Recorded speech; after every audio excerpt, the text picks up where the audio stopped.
Hey everyone, Namaste. So we are continuing with our financial management series. So if you are new to the channel, then please make sure to hit the subscribe button and press the bell icon, and let's get started with the video. So last class में ना हमने dividend theories की थी, 4 तरह की theories पढ़ी थी और उन पर डिस्कशन किया था।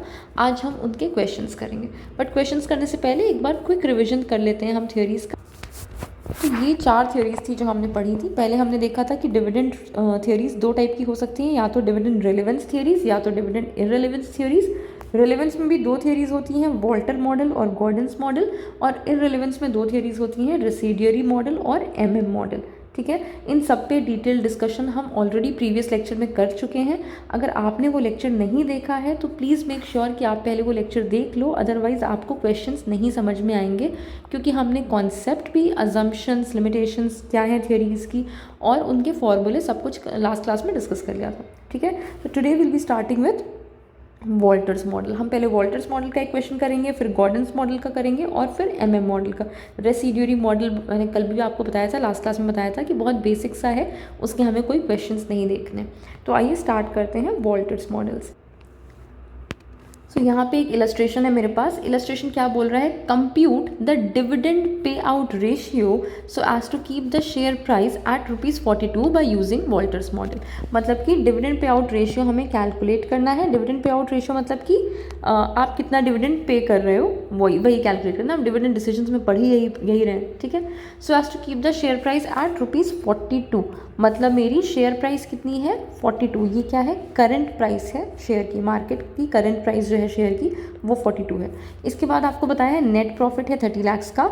आउटस्टैंडिंग 12% प्रेफरेंस शेयर्स हैं 100 लाख के। नंबर ऑफ इक्विटी शेयर्स हैं 3 लाख के और रिटर्न ऑन इन्वेस्टमेंट है 20%। कॉस्ट ऑफ कैपिटल है 16%। पहले हम ना साइड में सारी इंफॉर्मेशन लिख लेते हैं। Market price of the share कितना है? 42 क्वेश्चन में गिवन है ऑलरेडी। ठीक है, market price of share is equal to ₹42। ठीक है, इसके बाद एक कैलकुलेशन छोटी सी कर लेते हैं हम। हमें दिया हुआ है पहले से नेट प्रॉफिट। नेट प्रॉफिट कितना दिया हुआ है क्वेश्चन में? 30 लाख। ठीक है, इसको मैंने लिख लिया। नेट प्रॉफिट में से मैं माइनस क्या करती हूँ? पहले तो इंटरेस्ट देना होता है हमें, लेकिन यहाँ पे इंटरेस्ट के बारे में कोई बात नहीं की गई है क्योंकि डिबेंचर या डेट वाला पोर्शन नहीं है। और अगर आपको वॉल्टर्स मॉडल याद होगा तो वॉल्टर ने क्या बोला था कि वॉल्टर्स मॉडल में वैसे भी अगर डेट फिनेंसिंग होती है तो वॉल्टर्स मॉडल कंसिडर ही नहीं करते। मतलब ये अजम्पशन लेते हैं कि आपकी फर्म की फिनेंसिंग में कोई भी डेट का इंस्ट्रूमेंट होगा ही नहीं, कैपिटल स्ट्रक्चर में डेट होगा ही नहीं। ठीक है, तो यहाँ पे इंटरेस्ट नहीं है तो टैक्स भी नहीं है।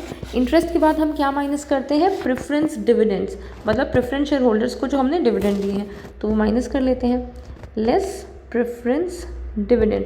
अब देखो 100 लाख के आपके पास प्रेफरेंस शेयर्स थे और उस पर इंटरेस्ट कितना है? 12%। तो 100 लाख पे 12% का अगर डिविडेंड होगा तो कितना होगा? 12 लाख। ठीक है, 12 लाख माइनस कर देंगे, कितना आया मेरे पास? 18 लाख। 18 लाख क्या हो गया? ये मेरे पास है अर्निंग जो कि बची है किसके लिए? अब प्रेफरेंस शेयर होल्डर्स को तो दे दिया पैसा, मतलब प्रेफरेंस डिविडेंड देना था ना, वो तो दे दिया। तो अब किसके लिए पैसे बचे हैं? इक्विटी शेयर होल्डर्स के लिए। ये क्या है? Equity share holders. ठीक है, तो ये जो अर्निंग्स बची हैं वो इक्विटी शेयर होल्डर्स के लिए बची। अब हमें क्या निकालना है? Earning per share. एक शेयर पे कितनी अर्निंग हो रही है किसी शेयर होल्डर की। अर्निंग पर शेयर के लिए हम कैसे निकालते हैं? ये हम प्रीवियस लेक्चर्स में देख चुके हैं। Earnings for equity share holders को हम डिवाइड कर देंगे नंबर ऑफ इक्विटी शेयर से। नंबर ऑफ इक्विटी शेयर्स भी क्वेश्चन में गिवन है जो कि है कितना? 3 लाख। ठीक है, इसको डिवाइड कर देंगे, डिवाइडेड बाय 3। आपका अर्निंग पर शेयर कितना आ जाएगा? 6। ठीक है, अर्निंग पर शेयर कितना आ गया? 6 रुपीज़ आ गया। 6 रुपीज़ पर शेयर आपका अर्निंग पर शेयर है। इतनी बात क्लियर हो गई।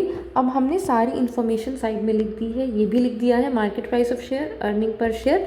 अब मैं आपको एक बार फॉर्मूला रिवाइज करवा देती हूँ। ये देखिए, वॉल्टर्स मॉडल का फॉर्मूला क्या था? Market price of share is equal to dividend plus rate of return या rate of on investment, return on investment upon cost of equity. Bracket में है आपका earning per share minus dividend upon cost of equity. ठीक है, या capitalisation rate, जो भी आप बोल लो। ठीक है, अब साथ साथ में लिखते रहते। मैं एक बार यहाँ पे फिर से फॉर्मूला लिख देती हूँ। P is equal to D plus R upon K E earning per share minus dividend और होल में अपॉन कॉस्ट ऑफ इक्विटी। ठीक है, अब हमें सारी इन्फॉर्मेशन है, हमें बस पुट करना है। प्राइस हमें पहले से करंट मार्केट प्राइस दिया नहीं हो, सॉरी दिया हुआ था, हमें डायरेक्टली दिया हुआ था 42, तो यहाँ पे हमें बस पुट कर देना है 42। डिविडेंड कितना है, डिविडेंड तो हम निकाल रहे हैं तो वो हमें पहले से पता नहीं है, तो डिविडेंड की जगह डी लिख देते हैं, प्लस आर मतलब रिटर्न कितना है, रिटर्न ऑन इन्वेस्टमेंट क्वेश्चन में एज इट इज़ लिखा हुआ है 20%। ठीक है, 20%, तो यहाँ पे लिख देते हैं 0.20 अपॉन कॉस्ट ऑफ इक्विटी। के ई क्या है, कॉस्ट ऑफ इक्विटी डायरेक्टली दिया हुआ है क्वेश्चन में 16%। कॉस्ट ऑफ कैपिटल दिया हुआ है, कंफ्यूज नहीं होना है, हम कॉस्ट ऑफ कैपिटल ऑलरेडी पढ़ चुके हैं। कॉस्ट ऑफ कैपिटल यहाँ पे अगर इक्विटी शेयर्स की ही बात हो रही है तो कॉस्ट ऑफ इक्विटी को ही हम कॉस्ट ऑफ कैपिटल मान लेंगे। तो कॉस्ट ऑफ इक्विटी कितना है 16% विच इज़ 0.16। यहाँ पे क्या है ई माइनस डी मतलब earning per share minus dividend. Earning per share हमने अभी निकाला 6 माइनस डी हमें कैलकुलेट करना है। कुछ नहीं, बस इसको कैलकुलेट कर लेते हैं, सॉरी ये होल में upon cost of equity which is 0.16। ठीक है, अब आपका 42 into 0.16 is equal to D plus 1.256 minus D. ये 0.20 अपॉन 1.16 को मैंने सॉल्व कर दिया है। ठीक है, 6.72 is equal to D plus 7.5 minus 1.25 D. ठीक है, बस अब इसको मैं डायरेक्टली सॉल्व कर देती हूँ आपके लिए। अगर आप पूरा सॉल्व करोगे तो इसका आंसर आएगा 3.12। आप करके भी देख लेना। ठीक है, एक बार इसका स्क्रीनशॉट ले लो। अभी ऑल्दो ये क्वेश्चन कंप्लीट नहीं हुआ है, क्वेश्चन का भी स्क्रीनशॉट ले लो। 1 मिनट में इस पर स्क्रिबल हटा देती हूँ। ये आपका क्वेश्चन है and this is your answer. ठीक है, तो अभी आपका डी क्या है, डी क्या आया है हमारा dividend per share. Dividend per share आया, बट क्वेश्चन में डिविडेंड पर शेयर नहीं पूछा था, क्वेश्चन में क्या पूछा था डिविडेंड पे आउट रेशियो। तो डिविडेंड पे आउट रेशियो के लिए हम एक सिंपल सा फॉर्मूला लगाते हैं। Dividend pay out ratio is equal to dividend per share upon earning per share into 100। Simple, dividend pay out ratio का फॉर्मूला क्या होता है, dividend per share upon earning per share into 100।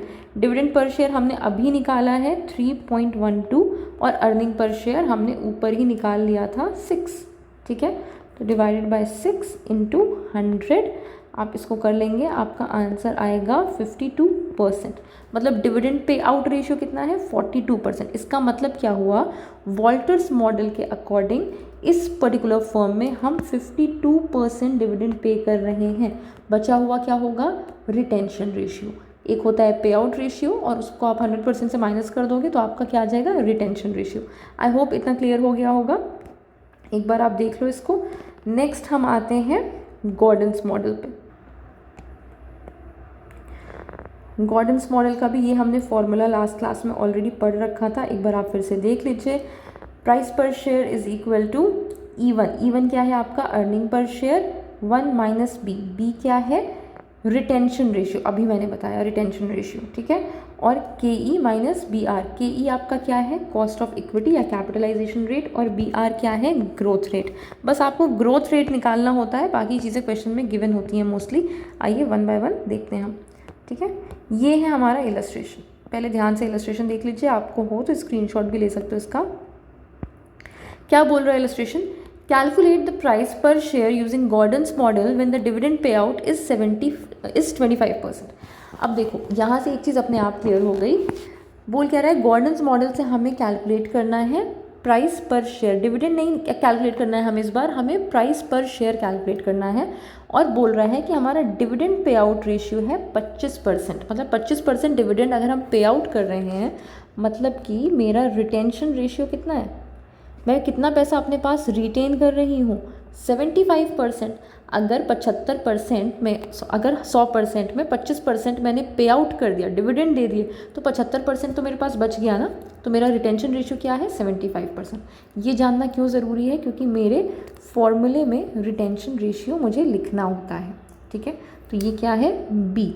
Okay, आगे देखते हैं। Net profit दिया हुआ है 30 lakh, outstanding 12% preference shares 100 lakh, same मैंने वही क्वेश्चन रखा हुआ है।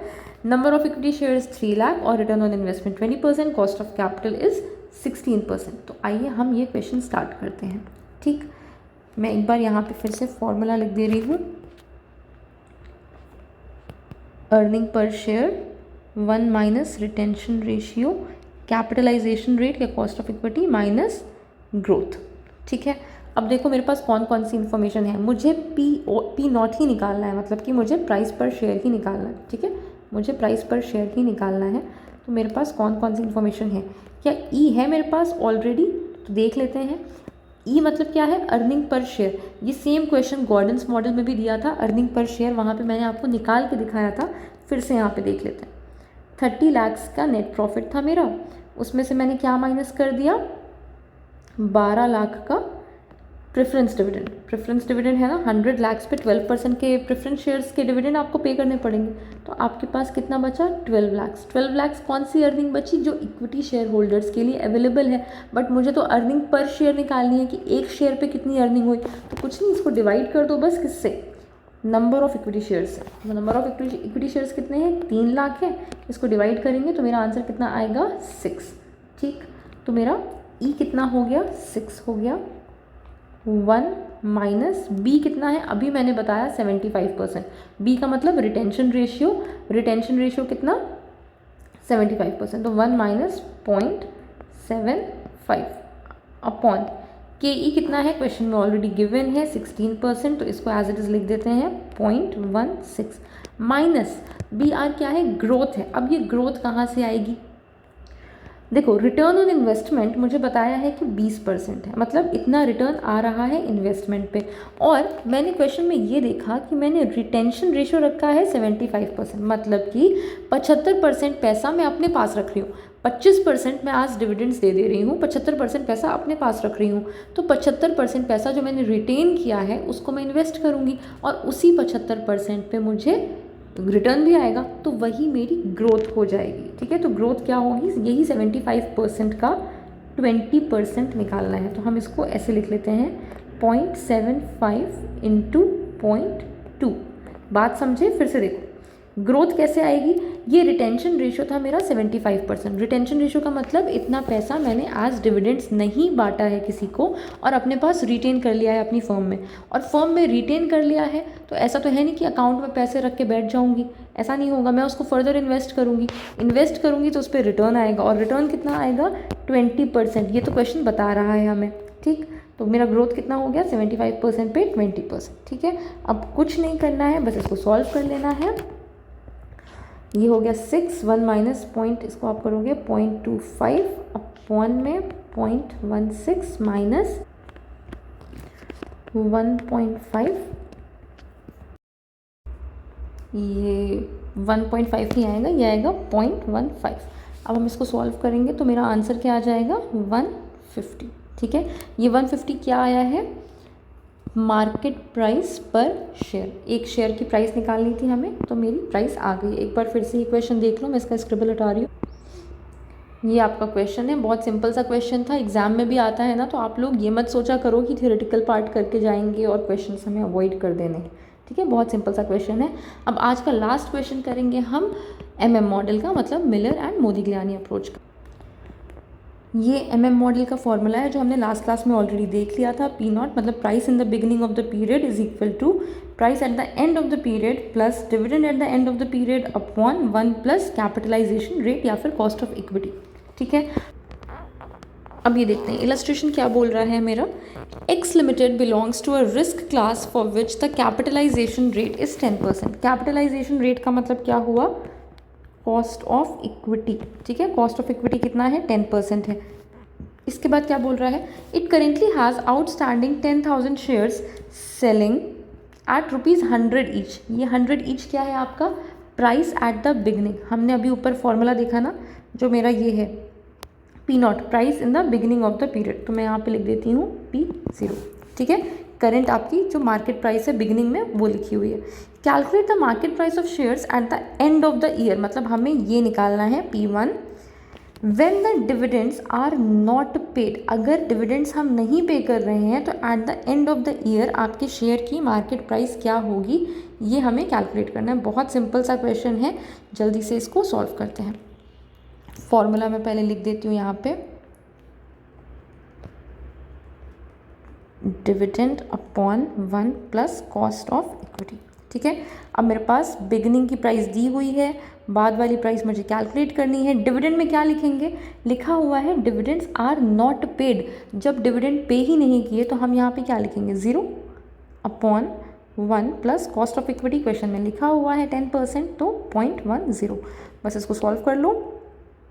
100 1.1 इज इक्वल टू P1, सीधा सीधा आपका आ गया। प्राइस क्या आई आपकी, शेयर की प्राइस क्या आई at the end of the year, 110 rupees. बहुत सिंपल सा क्वेश्चन था। आई होप आपको ये समझ में आ गया होगा। इसका स्क्रीनशॉट ले लो चाहो तो। अगर इस पूरे टॉपिक में कोई डाउट हुआ हो या किसी क्वेश्चन में कोई डाउट हुआ हो या कोई और टॉपिक पढ़ना हो तो प्लीज़ कमेंट करके बताना। अगर लेक्चर पसंद आया हो then please give this video a thumbs up and subscribe to my channel.